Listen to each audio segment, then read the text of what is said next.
Unit cell के parameters के अंदर डिफरेंट चीजें हम जान चुके हैं और अब हम सीखेंगे यूनिट सेल की डेंसिटी के बारे में और डेंसिटी से रिलेटेड क्वेश्चन किस तरह से सॉल्व होंगे। आइए जरा इसको हम सीखते हैं। सपोज हम मानते हैं कि ये हमारे पास यूनिट सेल है, क्यूबिकल यूनिट सेल आपके सिलेबस में है। वैसे आपको शायद याद होगा 7 सिस्टम यानी Bravais lattice 7 different type unit cell होती हैं, लेकिन आपको मेनली क्यूबिकल यूनिट सेल के बारे में ही पढ़ना है। लेट इसकी एज लेंथ है a, so we can see let edge length आपको यहां पर दी गई है। This is a centimetre, edge length है, सेंटीमीटर में कन्वर्ट करना है। जनरली न्यूमेरिकल्स में पिकोमीटर में दी जाएगी, तो पिकोमीटर को सेंटीमीटर में कन्वर्ट करने के लिए आप याद रख सकते हैं 10⁻⁻10 सेंटीमीटर। ये भी याद रखा जा सकता है। वॉल्यूम ऑफ यूनिट सेल, कुछ न्यूमेरिकल में वॉल्यूम ऑफ यूनिट सेल निकालना आता है। So this is a cube, edge length का क्यूब a क्यूब, ये वॉल्यूम ऑफ यूनिट सेल कहलाया जाएगा। Let the cell consist of number of particles.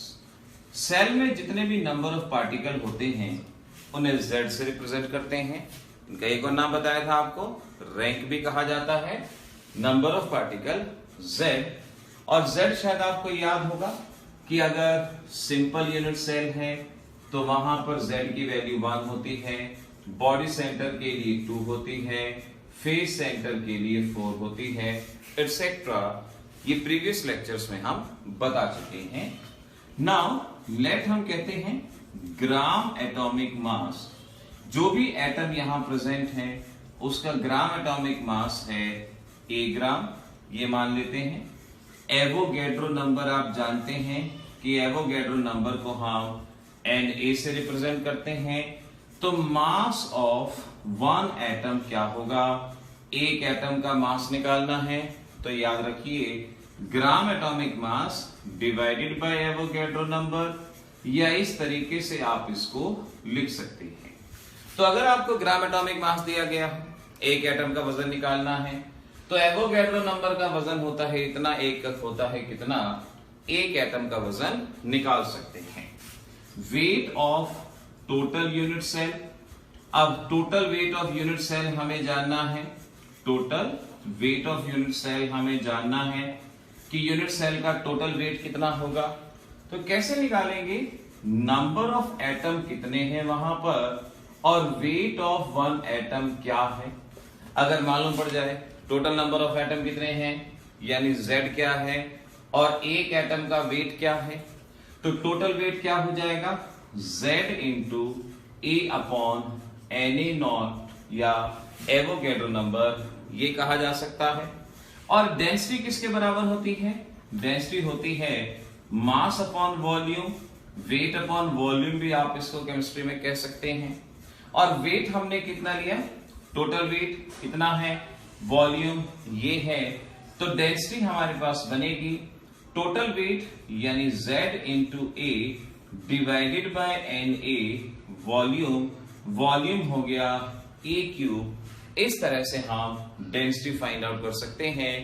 ग्राम पर सीसी इसकी यूनिट हमारे पास रहे।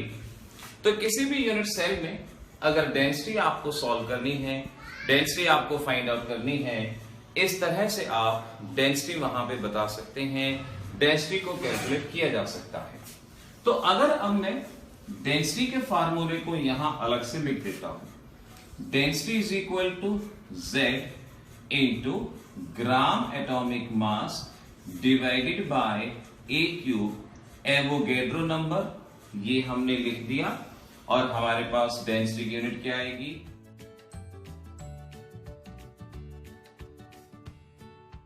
ग्राम पर सीसी। अगर आपसे कहा जाए सिंपल यूनिट सेल, इस केस में डेंसिटी का फार्मूला बताएं क्या होगा, तो सिंपल यूनिट सेल में क्या लेंगे?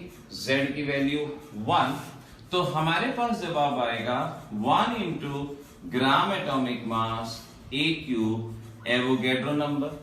ऐसे ही अगर आपने बॉडी सेंटर यूनिट सेल में जवाब देना है तो बॉडी सेंटर के लिए Z की वैल्यू कितनी हो जाएगी? 2 into gram atomic mass A cube Avogadro number, ये आ सकता है। आपसे कह सकते हैं simple unit cell, body centre unit cell, density में रिलेशन बताओ, क्या होगा?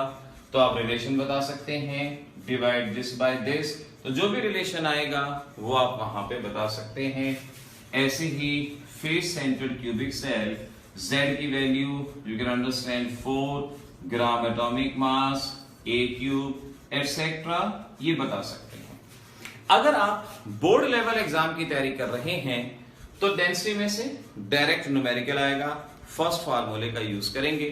लेकिन अगर आप कॉम्पिटिटिव यानी नीट और जेईई एग्जामिनेशन की तैयारी कर रहे हैं तो रिलेशन पूछ सकते हैं कि आपको रिलेशन बताना है बीसीसी और एफसीसी की डेंसिटी में क्या रिलेशन होगा।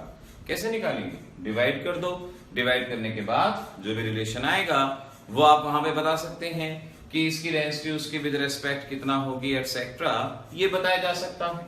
एक दो चीज और जान लीजिए, Z की वैल्यू कंपाउंड के लिए क्या होगी। कंपाउंड का स्ट्रक्चर आगे आप सीखेंगे।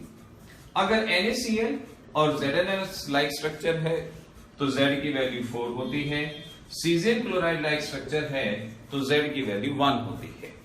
तो अगर आपसे कहा जाए density of ZnS like structure क्या होगी या density of NaCl like structure क्या होगी, तो Z की वैल्यू 4 होगी। ग्राम एटॉमिक मास, मॉलिक्यूल है तो एटॉमिक मास की जगह हम क्या कहेंगे, मॉलिक्यूलर मास, A क्यूब, और इस तरह से एवोगैड्रो नंबर। सीजियम क्लोराइड अगर कह दिया तो इस केस में क्या बनेगा, Z की value 1 into gram molecular mass A cube Avogadro number, इस तरीके से। तो अगर एग्जाम में क्वेश्चन आता है कि रिलेशन बताना है ZnS और सीजियम क्लोराइड के स्ट्रक्चर में क्या रिलेशन होगा इनकी डेंसिटी के अंदर, तो आप बता सकते हैं कि क्या रिलेशन होगा। यहीं से यहीं डिवाइड कीजिए और इस रिलेशन को बड़ी आसानी से सॉल्व करके आप वहां पे बता सकते हैं। अब आइए सीखते हैं किस तरह से आपने इसके बेसिस पे न्यूमेरिकल को सॉल्व करना है। न्यूमेरिकल सॉल्व करते वक्त कुछ बातों का ध्यान रखेंगे। फॉर्मूला हमारे पास यही है, Z की वैल्यू आपको बता ही दी, सिंपल में कितना, बॉडी सेंटर में कितना, एटसेट्रा। न्यूमेरिकल में अक्सर एज लेंथ पिकोमीटर में दी जाती है तो पिकोमीटर को सेंटीमीटर में बदल लेंगे, या मैं यहां पर फॉर्मूला अलग से लिख ही देता हूं। If edge length is in picometre, D is equal to Z into gram atomic mass, अगर एटम है, मॉलिक्यूल है तो gram molecular mass, A cube into 10⁻⁻30 N। अगर एज लेंथ सेंटीमीटर में है तो डायरेक्ट फार्मूला यूज करें, कोई प्रॉब्लम नहीं है। अगर पिकोमीटर में है तो पहले सेंटीमीटर में कन्वर्ट करके क्यूब करके ये वैल्यू को ले लिया हमने। इस तरह से आपने सॉल्व करना है। Z की वैल्यू याद रखनी है, कंपाउंड के लिए कितनी है, एलिमेंट के लिए कितनी है, ये सभी वैल्यू को याद रखेंगे। एक और बात याद रखेंगे कि weight of Avogadro number of particle gram atomic मास और ग्राम मॉलिक्यूलर मास के बराबर होता है। मोल कंसेप्ट के अकॉर्डिंगली आप इस रिलेशन को यहां पर याद रखेंगे। अगर इस तरह की चीजें आप याद रख पाए तो न्यूमेरिकल को सॉल्व करना आपके लिए बहुत आसान हो जाएगा। न्यूमेरिकल आप बहुत इजीली सॉल्व कर पाएंगे अगर ये चीजें आपको याद रहें। यहां पर आपसे कह सकते हैं एज लेंथ की बजाय रेडियस दिया जा सकता है और रेडियस के हिसाब से कह सकते हैं कि आपको बताना है, सॉल्व करना है, क्या होगा।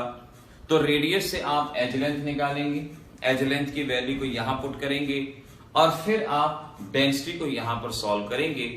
इतना आपको ध्यान रख लेना होगा, यह आपको पता होना चाहिए। तो इस तरह से खास तौर पे इस फार्मूले का यूज करके न्यूमेरिकल सॉल्व करने की कोशिश करनी है। हमारे बोर्ड एग्जाम में हमें याद रखना होगा इस बात को कि डेंसिटी का न्यूमेरिकल बहुत बहुत बहुत ज्यादा इंपॉर्टेंट रहता है। बहुत बार आपसे ये न्यूमेरिकल पूछा जाता है। आपको इस न्यूमेरिकल की बहुत ज्यादा अच्छे से प्रैक्टिस करनी होगी। श्योर न्यूमेरिकल इसको कहा जाता है।